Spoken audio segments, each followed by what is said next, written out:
Food බයිෂී YouTube channel එකට ඔයාලා හැම දෙනාවම වෙනද වගේම ගොඩක් ආදරයෙන් අදත් පිළිගන්නවා. මේ ජූලි මාසේ එක දවසක හැන්දෑවරුවක්.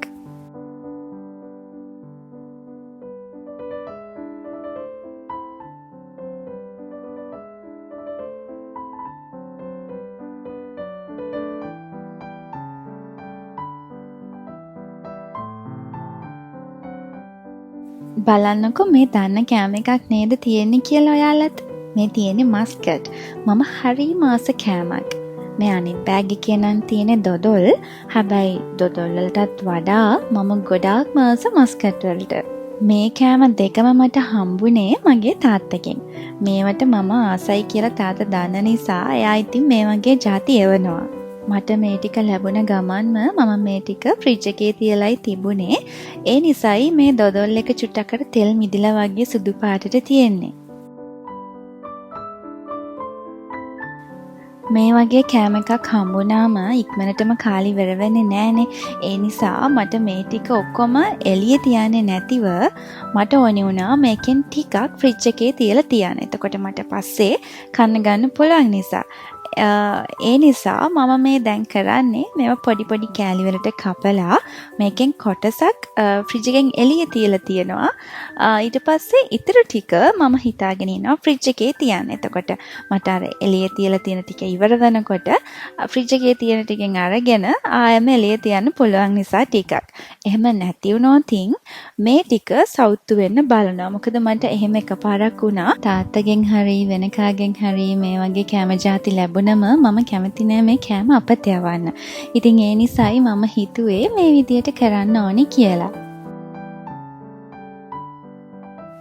මෙතන තියෙන මේ මස්කට් දොඩොල් වලට අමතරව මම තවත් ආස කෑමක් තමයි බූන්දි කියලා කියන්නේ. හැබැයි ඉතින් මේ ඔක්කොම සීනි ගොඩාක් තියෙන එච්චර ඇඟට හොඳ නැති කෑම જાති තමයි. හැබැයි ඉතින් හැමදාම කන්නේ නෑනේ. මේ වගේ හැමදාම ලැබෙන්නේ නෑ. ඉතින් ඒ නිසා ලැබෙන වෙලාවට මේ වගේ ඕනවට වඩා කන්නේ නැතිව මේ විදිහට තියාගෙන සැරින් සැරේට කනවා ඉතින්.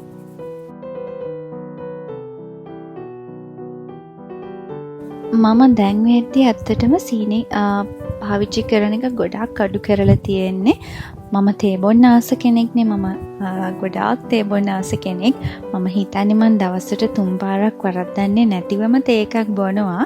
ඉතින් ඒ බොන හැම වෙලාවකම මම දැන් සීනි දාන්නෙම නැති තරම් එක පාරකට විතරක් වගේ සීනි දානවා.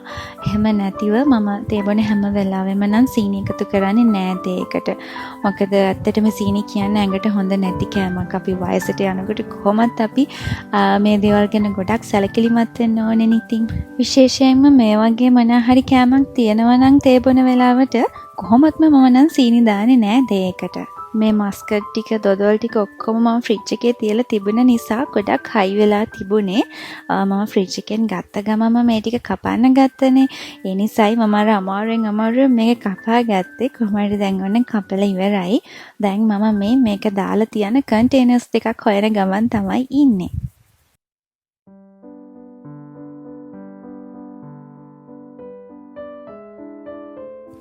මේ ලොකු කන්ටේනර් එකට මේ විදියට වැඩිපුර තියෙන ටික දාලා රන් තියා ගන්නවා ෆ්‍රිජ් එකෙන්.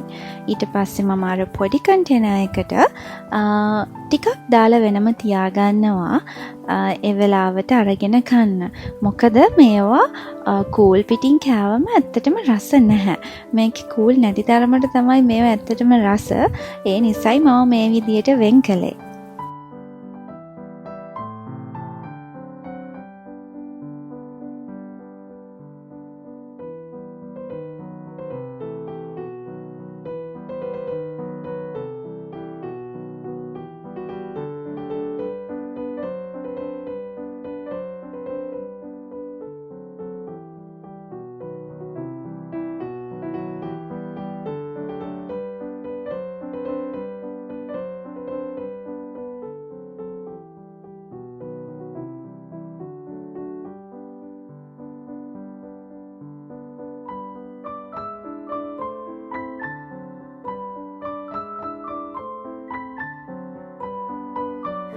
මස්කට් දොඩොල් විතරක් නෙමෙයි මෙන්න මේකත් තාත්තා තමයි එවලා තිබුණේ.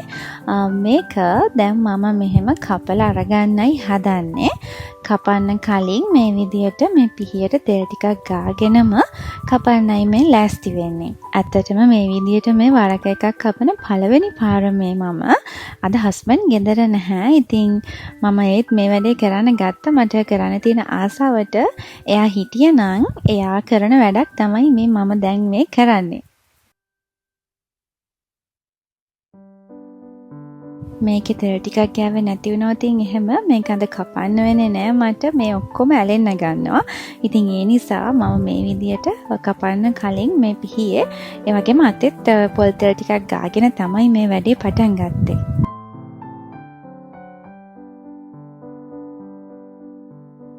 වරක කියලා කියන්නේ හරීම රසවත් පළතුරක්නේ. මම ගොඩක් ආසයි මේ විදියට වරක කන්න. ඉතින් වරක කියලා කියන්නේ මම අහලා තියෙන විදියට ලෝකයේ තියෙන ගහක හැදෙන විශාලතම පළතුර කියලා කියනවා. මේ වරක ගෙඩිය රසයි වගේම තමයි සුවඳ. මම හිතන්නේ ඉතින් ඒක ගැන අමුතුවෙන්ම කියන්න ඕනේ නැති වෙයි අපේ ශ්‍රී ලාංකිකයින්ට. මොකද අපි හැමෝගෙම ආස පළතුරක් වෙන්න ඇති අනිවාර්යයෙන්ම මේ වරක කියලා කියන්නේ.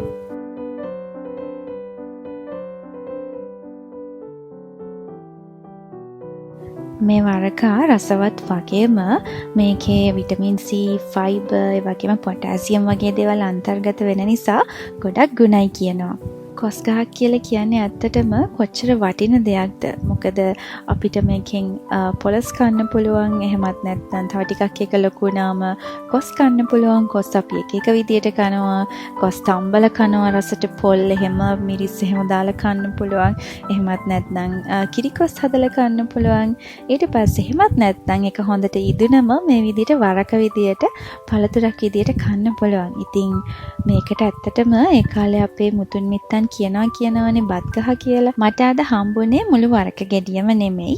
ඒකෙන් භාගයක් හම්බුනේ. ඉතින් ඒකෙන් මේ විදියට මම හතරට කපලා එක කොටසක් මේ විදියට වරක මදුළු ටික වෙනම අරගෙන දැන් මම මේ ටික අයින් කරලා ඊළඟ කෑල්ලත් කපා ගන්නයි හදන්නේ. මම හිතන්නේ මම මේ කපන්න ගත්ත විදිය හරි කියලා මම හිතනවා. මට ඇත්තටම වරක ගෙඩියක් කපන විදිය වීඩියෝ එකක්වත් බලන්නේ නැතිව මට හිතුණ විදියට තමයි මම මේ කපන්න ගත්තේ. කොහොම හරි වැඩේ කරගත්ත නිසා මම හිතනවා මම මේක හරියට කැපුවා කියලා.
මේ වරක ටිකට ලුණු කුඩු ටිකක් ගම්මිරිස් කුඩු ටිකක් හැම දාලා මේක හොඳට කලවම් කරගෙන මේක කවර් කරලා ෆ්‍රිජ් එකේ තියාගන්නවා.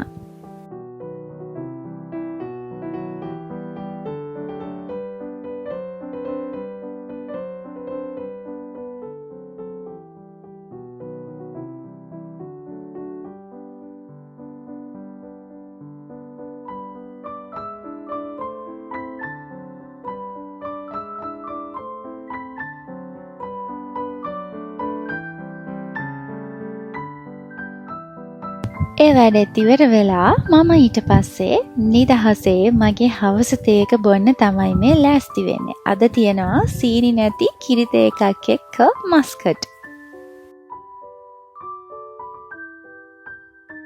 හස්බන්ඩ් ගෙනත් තිබුණා මෙන්න මේ බන්ස් දෙකක්. මේක හොට් ඩොග් බන්ස් කියලා තමයි ඒකේ තිබුණේ. හැබැයි අද අපි දෙන්න හිතුවා මේකෙන් සබ්මැරින් දෙකක් හදාගන්න ඕනේ කියලා ගෙදර තියෙන දේවල් එකතු කරගෙන.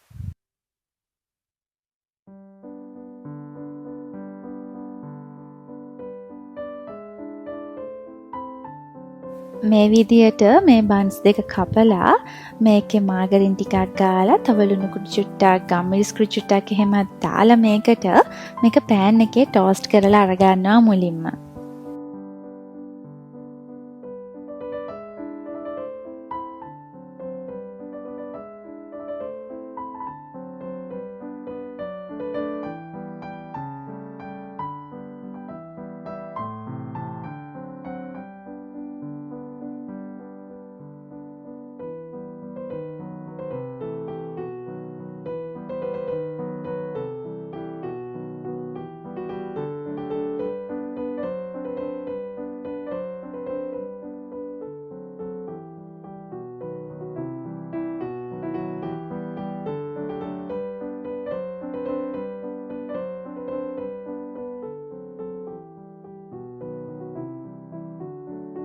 ඔන්න ඊට පස්සේ මම මේකට මුලින්ම මයොනයිස් ටිකක් දාලා මේක ස්ප්‍රෙඩ් කරගන්නවා. ඒ වගේම තව තක්කාලි සෝස් ටිකකුත් එකතු කරගන්නවා.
මයොනීස් ඒ වගේම තක්කාලි සෝස් එහෙම ගාගත්ත මේ බන්ස් ටික උඩින් මම මේ විදියට ගර්කින් ටිකක් තක්කාලි ටිකක් ඒ වගේම සලාද කොළ ටිකක් තියාගන්නවා මුලින්ම.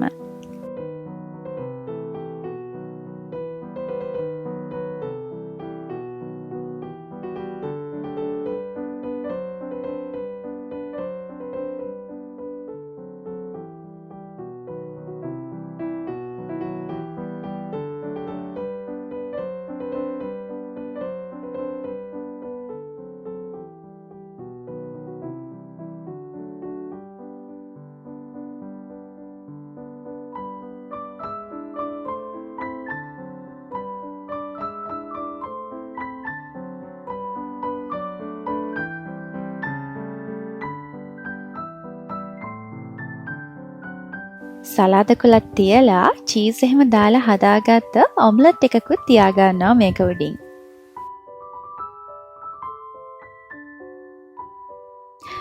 ඉස්සෝ ටිකක් සීසන් කරලා ෆ්‍රයි කරලා අරගෙන මේ විදියට එක බන් එකක් උඩින් තියාගන්නවා. මේ ඉස්සෝ එක හරිම රසට තිබුණා. මේක හස්බන්ඩ් තමයි මේ විදියට හැදුවේ. සීසන් කරලා ෆ්‍රයි කරලා අරගත්තේ. ඇත්තට මේක ගොඩක් රසයි.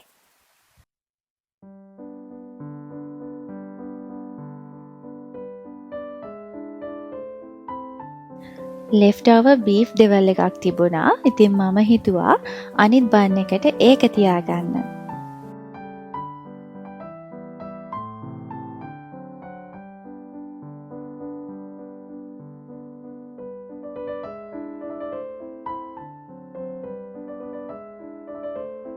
මේ විදියට ඉස්සෝ බීෆ් ඩෙවල් එක තියලා ඉවර වෙලා චීස් ටිකක් තියලා තව ලුණු ටිකකුත් තියාගන්නවා.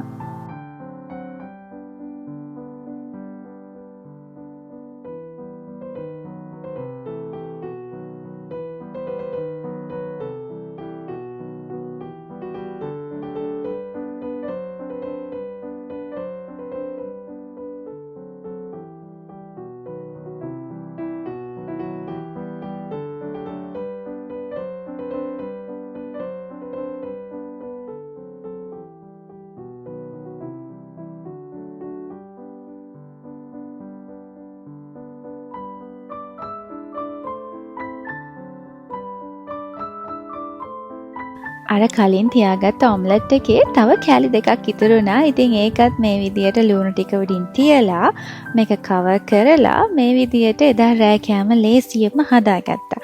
මේක හැබැයි මේකේ ෆිලින් එක ගොඩක් තිබුණ නිසා මේක චුට්ටක් කවර් කරලා කපන්න ටිකක් අමාරු වුණා. හැබැයි මේ දෙක හරියම රසට තිබුණා ඇත්තටම.